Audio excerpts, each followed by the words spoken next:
জয় যিশু। প্রথম পাঠ রাজাবলীর প্রথম গ্রন্থ 11 অধ্যায় 29 থেকে 32 পদ, 12 থেকে 19 পদ। দাউদ বংশের সঙ্গে ইসরায়েল গোষ্ঠীগুলির বিচ্ছেদ। একদিন জেরবোয়াম নামে সলোমনের এক কর্মচারী জেরুসালেমের বাইরে গিয়েছিল।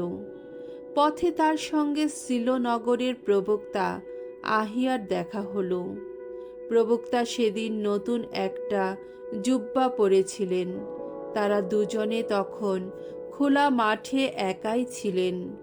সেই সময়ে আহিয়া পরনের সেই নতুন জুব্বাটি দু হাতে ধরে সেটি ছিঁড়ে 12 টুকরো করে ফেললেন।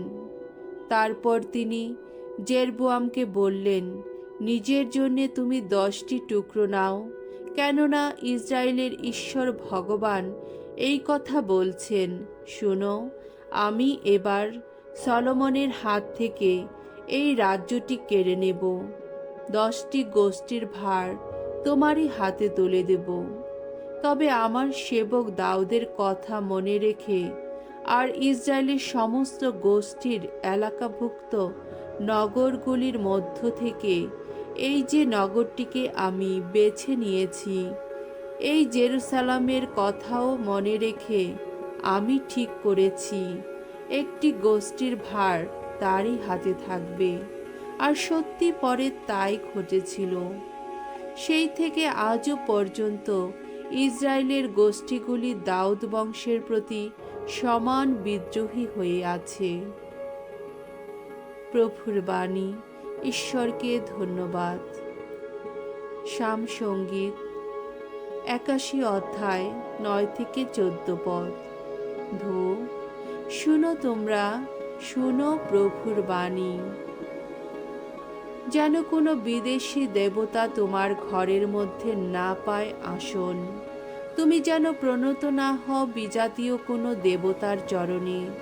তোমার আপন ঈশ্বর এই যে আমি, ভগবান, আমি তো মিশর থেকে তোমাকে এখানে এনেছি। কিন্তু হায়, আমার কথা শুনল না আমার আপন জাতির মানুষ। ইসরায়েল মানতেই চাইল না আমায়। তাই তখন আমি তাদের সঁপে দিলাম তাদের আপন জেদি হৃদয়েরই হাতে। নিজেদের বেছে নেওয়ার পথ দিয়ে চলতেই দিলাম তাদের। আহা, আমার আপন জাতির মানুষ আমার কথা যদি শুনতো এখন, ইসরায়েল যদি আমার দেখানো পথেই চলতো এখন, তাহলে এখনই আমি তাদের শত্রুর মাথা নুয়ে দিতাম। প্রতিপক্ষ যারা, নিজের হাতে তাদের শাস্তি দিতাম আমি। বাণী বন্দনা। জয় জয় প্রভুর জয়। হে পিতা, উন্মুক্ত করো আমাদের হৃদয়, তোমার পুত্রের বাণী শুনি যেন মন প্রাণ দিয়ে। জয় জয় প্রভুর জয়। মঙ্গল সমাচার। মার্ক রচিত মঙ্গল সমাচার 7 অধ্যায় 31 থেকে 37 পদ। কালা, বুবা সমস্ত অসুস্থ মানুষকে যিশু সারিয়ে তুলতেন। তুরস এলাকা থেকে ফেরার মুখে যিশু সিদোন শহর হয়ে গালিলিয়া সাগরের দিকে গেলেন।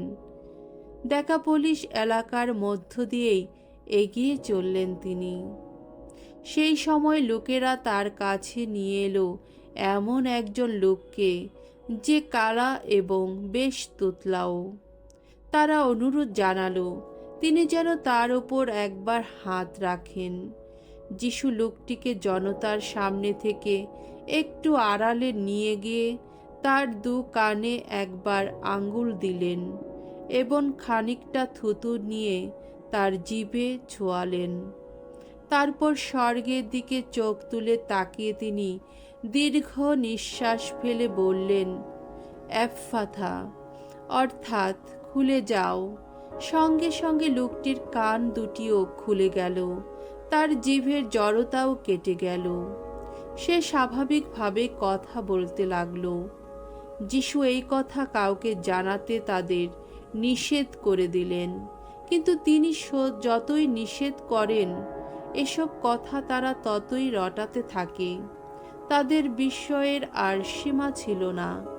তারা বলছিল, ওর সমস্ত কাজই অপূর্ব। এমনকি উনি কালাকে দেন শুনবার শক্তি, আর বোবাকে দেন বলবার ক্ষমতা। প্রভুর মঙ্গলময় বাণী। খ্রিস্টপ্রভু তোমার প্রশংসা হোক।